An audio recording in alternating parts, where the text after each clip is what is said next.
Good morning, good afternoon, good evening, or good night. This is Julie with J of Free Freedom. I would like to thank the Lord. I would like to thank the Lord and give him credit for blessing me with these words that go out to the nations and kingdoms of the earth to root out and pull down, destroy and throw down, or to build and to plant. Yeah, we're having a break from computer time today. The girls are home all week, so that's why they're here for this recording. The Lord was actually talking to Mr. Z and the witch this time, and basically like giving it to him straight. But yeah, okay. I have to be careful what I say here. But he said, and the Lord was like, so you're right, chick. He about loath and a half to listen to my. Therefore she ready Bob to hole up in hey little Julie cave of an apartment boys, till this Mr. Z of a storm blows over of no. And killin' 'em doll, for the most part, hun, that she's stayin' like calm as F dude as they roll by ambulance 1, 2, 3, and 4 on a chick bub, when all she want to do, folks, is pick up hey kiddos from very tough work, man, to raise two little. So no, man, ain't so effing easy as it sounds, bro, to be like, you know what, honey, I just know it says that you want like McDonald's and ice cream today after work, chick. But do she have the patience, bruh, to deal with they starin' and clickin' sometimes, chick? And yeah, dog, so we mean they cell phones at her, man. When? Nah, miss, ain't nobody told her she was pretty growin' up except, yeah, dog, so it were sweet as hell to any and all who abused much, actually, bro, at the hands of a grand old tip who just couldn't shut her mouth long enough to say, wait for it, chick, 'cause this mistake over here could turn into good some day, sis, if you'll just let the Lord handle it, doll. Oh, we tellin' her, man, the baby girl just about made the worst rule-breaking mistake in this hour, man, to go on and criticize they. Well, so it a mass execution plan or what, chick, that you were actually trying to warn the masses about of no. And then they proved they point, bruh, by turning they guns on. Yeah, man, so it not just her, dude. Although she one of the few who get to live to tell about. Well, so it abuse, man. And if, bruh, they can't crush your spirit by. Then they ready to go in on the jugular of humanity, bub, by force feeding them. Well, so it fear, bro, to put it simply, man. And pretty well they satanic bread and butter, man. How this economy stuff rolls, man, ain't it, bro? Up, down, and then. Yeah, dear ones, so we like ain't coming back from this next economic crash thingy, sis, as much as you like to wish and dream about. A fool's errand, sis, and one that will lead you to. Yeah, chick, so what do my words say, hun, about those who cling to they?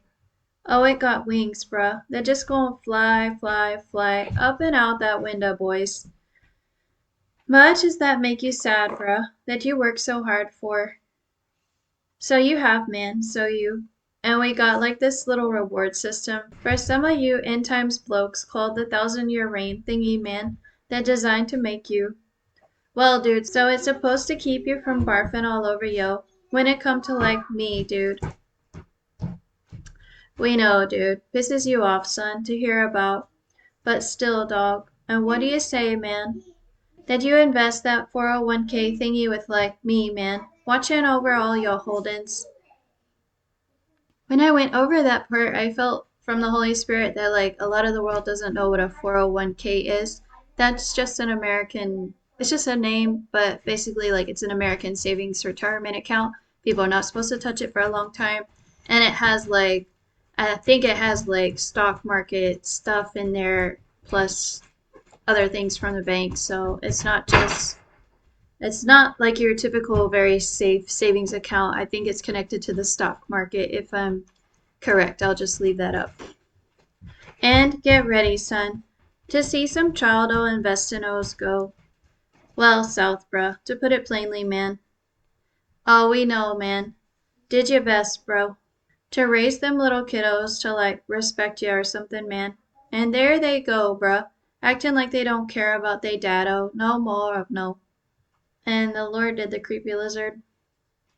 And so you're right, man. It is a little bit sad, dude, to see them baby deers frolic and play and run off on yo. Like they don't give a F of no. So they do actually, man. Like give one son. They just about loathe to let go of those porny toys in this lifetime, man. So no wonder they think of girls as when it like programmed into them daily by showing them that. Saw a person pointing. Yo, D, dude. Oh, it all about that, man. Versus no manly as hell behavior of no.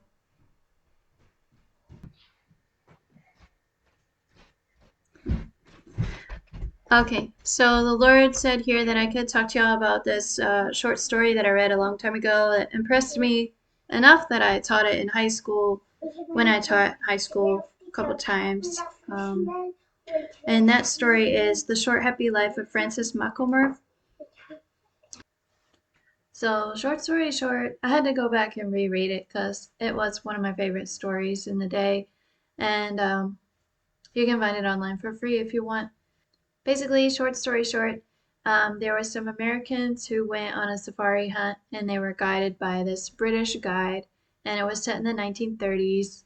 And this writer, he writes about like politically incorrect stuff. So um, they were out to shoot a lion, and the man, like the husband, was also gonna shoot some water buffalo and I think impala.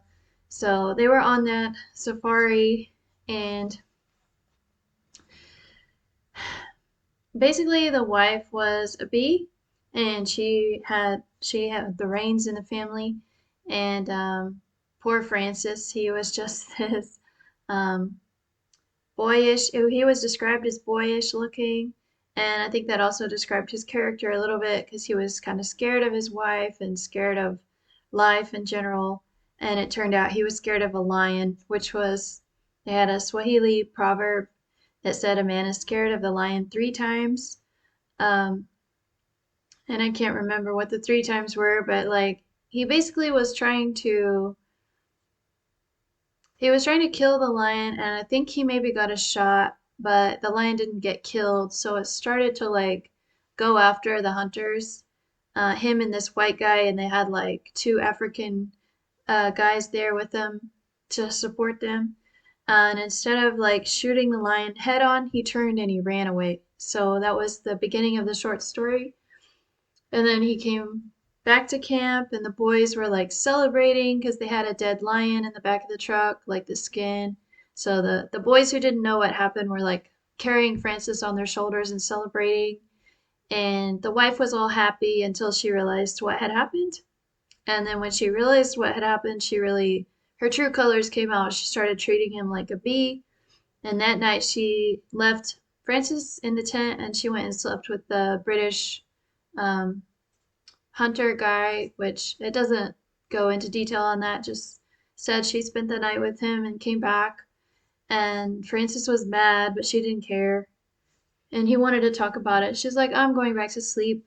Um, so the next day, there's like some awkward conversations he has with the British guy, but they decide after they're gonna go after some water buffalo. So that's gonna be like his redeeming thing.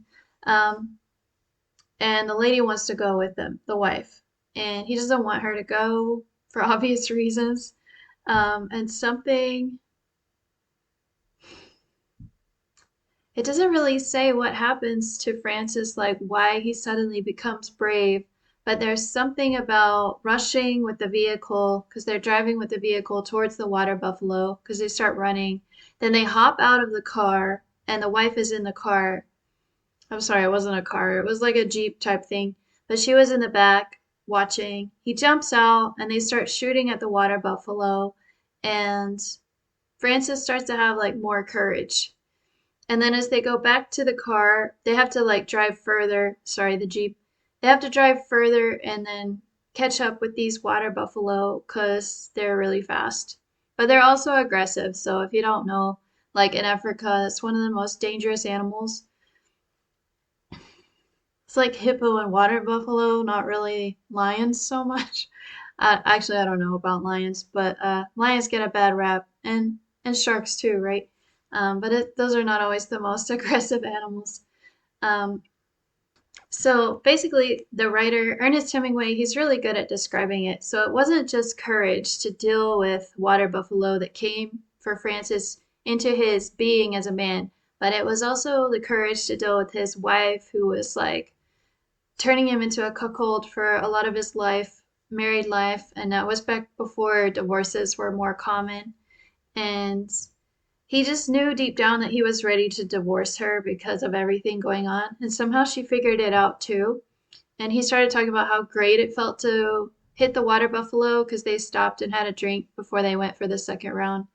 And she starts talking about how she hated it and she didn't like it and she didn't want to watch. And what she was basically saying is, I hate this new version of you that I've never seen. And the British guy was impressed finally with this American who he had thrown into this American boyish box, like the boy who would never grow up.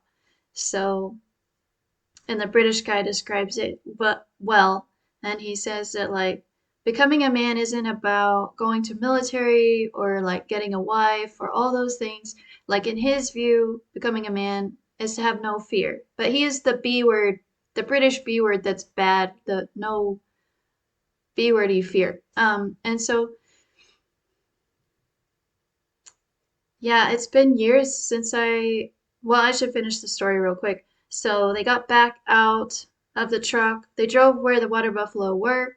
And they got out and they started to finish them off.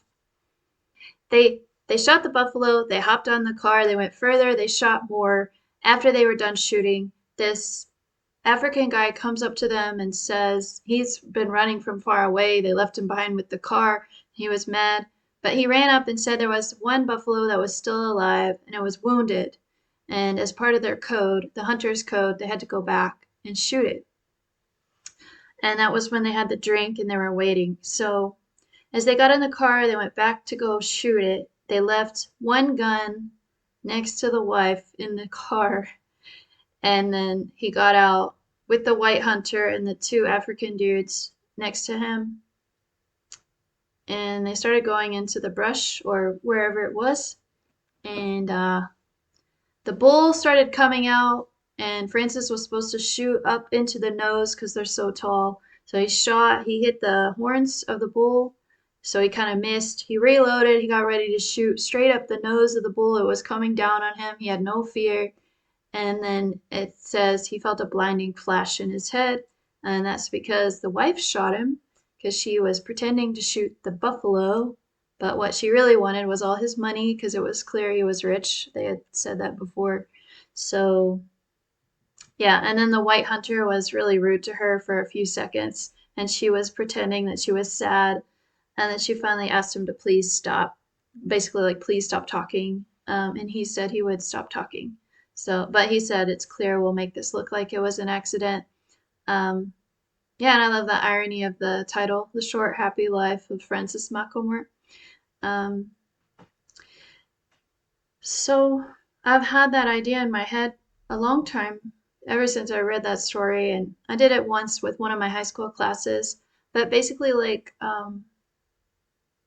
there's more to being a man than people think is being a man. And these days, goodness me, how sexuality is so closely tied to what it means to be a man. But there's so much more to it. And the Lord was taking it all the way home for me in the rhema, in the private part of the rhema, because he wanted to like remind me that what really makes a man is choosing to follow the Lord. So there's way more to it than all these things that society tells you have to have, which is like an 8-pack and some arm candy and some money in the bank and a nice car. Of course, that's more like the Western world. I don't know. I don't know what it is in Africa or other places, but or maybe South Korea, but still, whatever it is that your society tells you that you have to be a man, um, the truth is that manliness and also the womanliness is found, first of all, truly within Christ. When you make that decision to follow Him, it it shifts your focus on the right thing and gets you going in the right direction. for life, even if you've taken a swervy road like me. Very swervy road. But anyway, Lord wanted me to bring that point out. And in my view, I've talked your ear off again. And some of you probably have some insights you could share on that, anyways, that stem from the Bible or Bible verses. Um, but I really like that one. I think it's Colossians from in him and through him are all things. Hold on, let me find it. Okay. I really like these verses, and I like the New Century Version. Whether it's corrupt or not, it's a nice, the way they put it together is pretty nice. So it's from Colossians chapter 1, verse 15. No one can see God, but Jesus Christ is exactly like him. He ranks higher than everything that has been made. Through his power, all things were made, things in heaven and on earth, things unseen and seen, all powers, authorities, lords, and rulers. All things were made through Christ and for Christ. He was there before anything was made, and all things continue because of him. I don't know. But anyway, as I said, I feel like I've talked your ear off, so I'll go ahead and put the ending on here, and yeah. And so it's just helped me get down to the basics to have a lot of things taken away from me this past couple of years. Um, yeah, so I wanted to tell y'all I'm not trying to make fun of Koreans. I think Korea was great. I enjoyed staying there. It was just 2 years, so I kind of got to like have a good time. I didn't stay long enough to see like how difficult it might be if I had ever had like a Korean mother-in-law, South Korean. But anyway, as an English teacher, I find some of the signs over there quite funny, and I took a Google tour recently. So I was just listening to music and going with Google through my old stomping ground. So hope you don't mind. I just put a few images of those signs at the end, and yeah, hope you're able to laugh at yourself if you're over there, or laugh at your fellow men, not in a bad way, but just yeah. Think we're losing our sense of humor these days because we're not allowed to say anything that's too, yeah, it's kind of sad. But, anyways, it is what it is. Thank you for any prayers or any thoughts that you're sending my way. And remember, God turns darkness into light. God bless.